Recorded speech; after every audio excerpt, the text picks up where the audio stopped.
one of the things that happened to me was that I got involved with David Humphreys, and known as Bumper Humphreys, who played scrum half for Gloucester.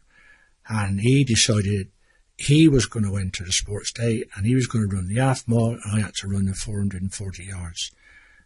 And he got me down the ground, and he trained me until my legs ached and my back ached and everything. But we both won our events, and we used to train at least 3 nights a week round the Fielding Sports Ground. Never let up. Whereabouts was this Fielding Sports Ground, Ron? That was down in Lantony Road. Probably one of the best sports grounds probably only bettered by the Wagonworth Sports Ground. We played county cricket down there, we played rugby down there, we played soccer down there. And we had a hut. It was an old railway hut which had been bought by Mr. Jim Haynes, who seemed to run the sports in those days. And we turned it into a club, or it was turned into a club where we had a barn. But we also had, in the back was the changing quarters for the rugby and the cricketers. We had 2 baths set in the ground, which we all jumped in on a Saturday afternoon. And then gradually, obviously, we built a far better sports clubhouse, which contained a lot more better features. Did males mix with females at all? Yeah, we did indeed. In fact, strangely enough, one of the sports days, I got entered into a 3-legged race with a young lady called Margaret Ravenel. And we won our race, as it turned out. And eventually we started going out together, and eventually we got married. Well, they used to hold a sports day every year. That was quite good. We used to take part in that sort of thing going. Even when I didn't work there, I went because of Dad there. But one year was very special. Yeah, I think this is where we get a bit of. If I had a violin, I could start playing it, couldn't? Because I think this is where a little bit of romance came in, wasn't it? Can just tell us what happened, Mark. Well, we were all down there having a good time, and they had a 3-legged race. Obviously, they were short of contestants, so they got me tied up with a fellow called Ron Yardley. 3-legged race. So there we go, tied together.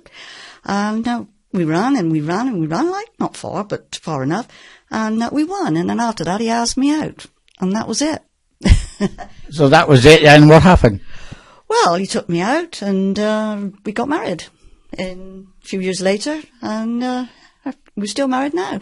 And I'm going to say you've been tied together ever since. We have, yes. So let's go after your romantic meeting and your eventual union in marriage, let's put it. How did it affect your working life at Fielding and Platt? Well, I can't say that it affected it. Obviously, it cut my chances of meeting any more handsome young men because Ron was on duty there watching me day and night sort of thing. But no, I'm only joking. I don't think it made a lot of difference, really. We just sort of got married and carried on. And I travelled at different times to him because his hours were starting different to mine. He started earlier than I did, so we never sort of went together, or I never waited for him in the evening. Just had to go home and cook the tea.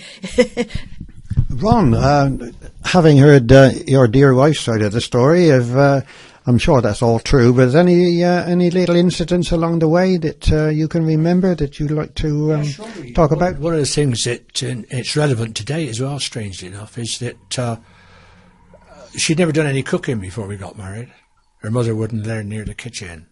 And I can recall during the first week or first fortnight, we had chips. But this is when we were in the flat. And I came home having been at work from 7:30, and I left work at 8:30. That was the overtime night, 3 hours overtime. And the chips were ready for me, and they were black and they were brown. Not very good. And that was the last time she ever cooked chips or any meal. And from that day on, I've been doing the cooking. And are you telling me, after all those years, Ron, that's still the case? That's still the case today.